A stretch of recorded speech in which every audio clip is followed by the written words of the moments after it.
Ambisjonene var høyere enn talentet akkurat på det tidspunktet, vil jeg kanskje påstå. Den oppskriften har vi kjørt ganske hardt på etterpå.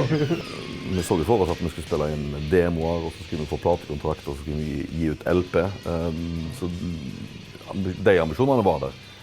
Men så flyttet Hein Frode til USA.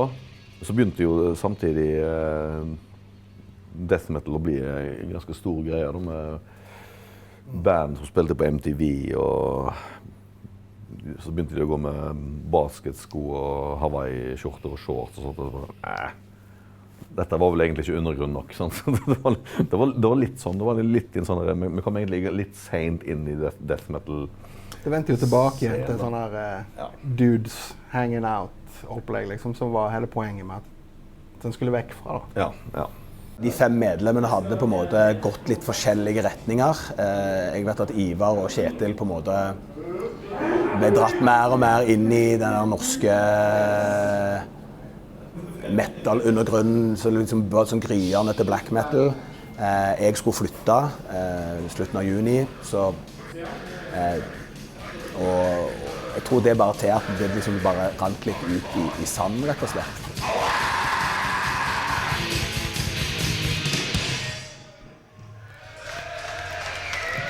Takk for oss!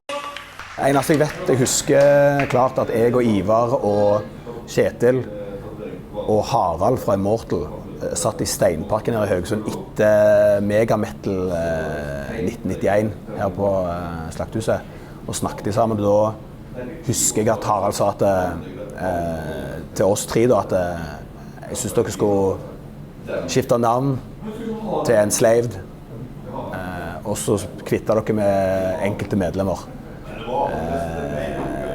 Så brutalt var det på den tiden. For det var liksom hvem ble oppfattet som autentisk innenfor sjangeren. Sant? Hvem var genuint interessert i musikken for musikkens del, liksom. Sant? Jeg tror det var kanskje den tremannsband-tankegangen da, som vi drev med etter Venom og Celtic Frost. Det skulle være gitar, bass og trommer og ferdig med den. Det var ikke noe second gitar der. Helt ærlig så var nok ikke jeg god nok til å være med videre, for å si det sånn, i forhold til de målene og de evnene som Ivar og Kjetil hadde. For Ivar, han var 13 år, men hallo, det var gutt med fremtidsvisjoner og gitaregenskaper som gikk langt ut på mine. Så det ble en naturlig og helt smertefri fortsettelse på at de fortsatte i sine spor, og noen år etterpå så tok jo musikken en helt ny vending for min del.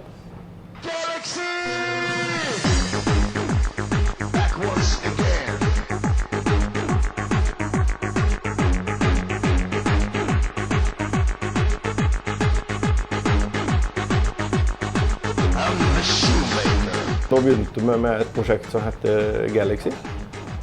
Og det endte opp med at vi hadde et 100-talls spillejobber, et album utgitt og 5 singler og 2 gullplater.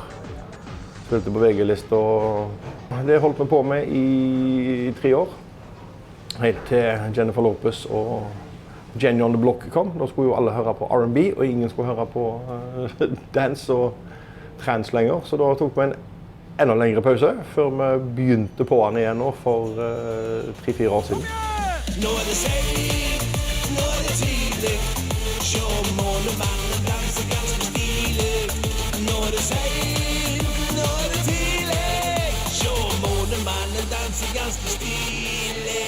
Hvor vi ble invitert til å spille på We Love the 2000s, hvor vi spilte for et fullsatt Telenor Arena med 17 000 i salen. Det var jo nok til å sette en grobunn for nye opplegg, så nå har vi gitt ut et nytt album med Galaxy, og har utgivelser på 4 prosjekter per i dag, så det 5. er rett rundt hjørnet. Så det er mye, alt fra techno og trance til Galaxy, og litt rock'n'roll faktisk. Det er jo et enormt sprik, så det er klart jeg har mye musikk i meg, og det er fra A til Å, og alt imellom stort sett. Om det er så bra alt, det er jo noe helt annet, men det er i hvert fall gøy å være fri, og ikke bonden av noe sjanger, eller rett og slett la det som er det få komme ut.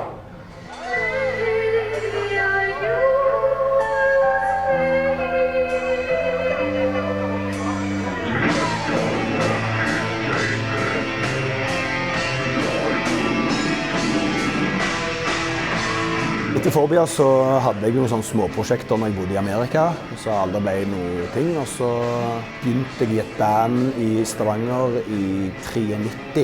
Så jeg hadde mange rare navn i starten, men så endte opp på hva heter Theater of Tragedy da. Så der spilte jeg i 17 år. Vi la opp for 10 år siden, 2010. Ga ut 7 studioalbum, tror jeg. Solgte nærmere 1 million plater, faktisk.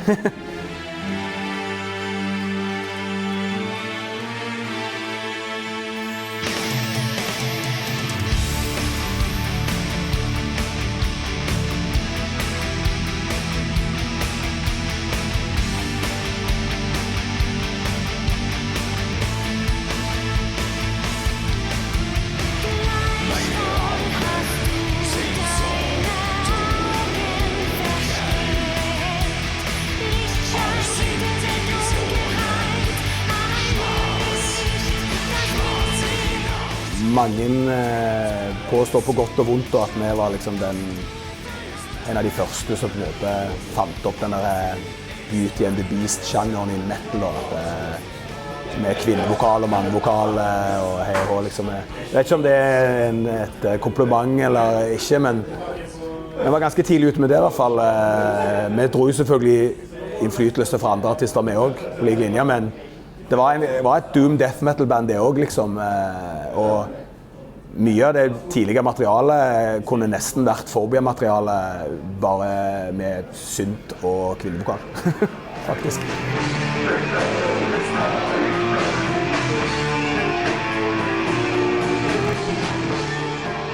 Storparten av Europa har vi vært, Sør-Amerika, Nord-Amerika, Libanon, Russland, Hellas, ja. Mest eksotiske var kanskje Libanon da. Spilte på Martyrenes plass i Beirut, liksom. Det var et høydepunkt. Det var kult. Storparten av de platene er jo ikke solgt i Norge. Norge har på en måte kommet litt mer på banen i slutten av perioden, liksom, sant? Og både for Theater og sannsynligvis også for Enslaved, virker det som. Så du får liksom litt mer anerkjennelse for det nå. Men det, sant, bandet har jo holdt på i 25-30 år og har turnert land og strand og jobbet hardt for dette, liksom, sant? Så, men jeg tror ikke folk egentlig vet helt hvor mye plater disse bandene har solgt. For det er ikke allmenn, det er ikke et husholdelig navn, liksom. Så, men det er jo, sånn er det. Neste låt heter Sepulchral of Fuchsia.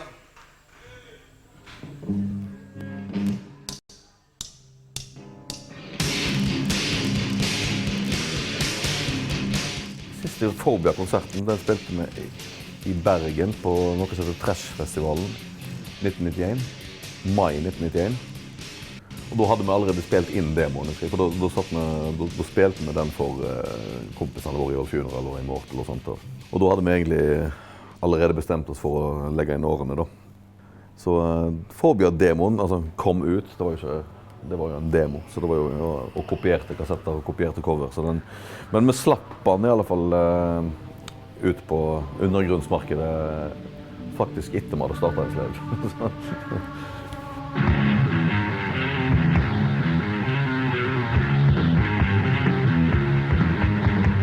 I Phobia så var det mer sånn, vi hadde veldig lyst til å spille death metal. Så det var veldig sånn planmessig da, Phobia. Mens Enslaved, det var mer den der grunnfilosofien som vi snakket om at ok, nå skal ikke vi ha noen regler, nå skal vi bare gønne på. Den norske black metal-bølgen som kom på tidlig 90-tall var jo gjerne en slags motreaksjon mot death metal-scenen, som mange på den tiden syntes var blitt for stuerein og gjerne liksom manglet brodd.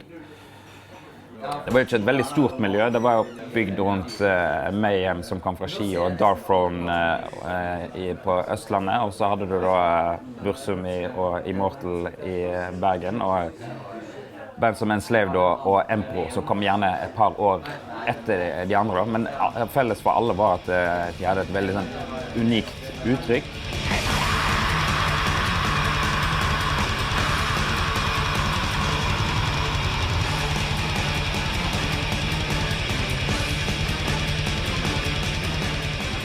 Og så hadde vi jo dette her på tekstfronten, lyrisk konsept, som skulle være tuftet på norrøn mytologi.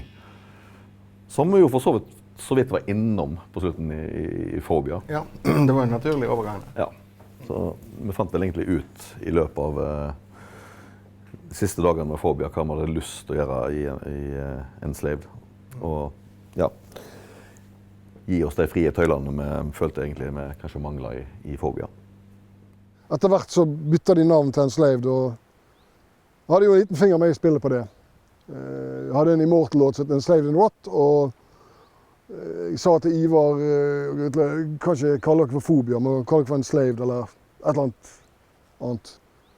På en måte så ble egentlig aldri Fobia oppløst. Det bare ble morfa inn i Enslaved, tror jeg da. Det er i hvert fall min teori. Men som sagt, vet ikke om jeg hadde klart å holde det tempoet som Enslaved har gjort i årens løp på trommene, så jeg tror nok jeg ikke hadde klart å holde ut en halv sang en gang. Så det var kanskje like greit.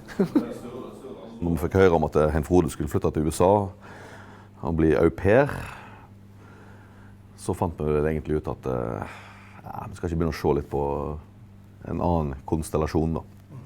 Og han hadde jo spilt med Kajon tidligere, og han kunne jo sine saker, og så fant vi egentlig ut at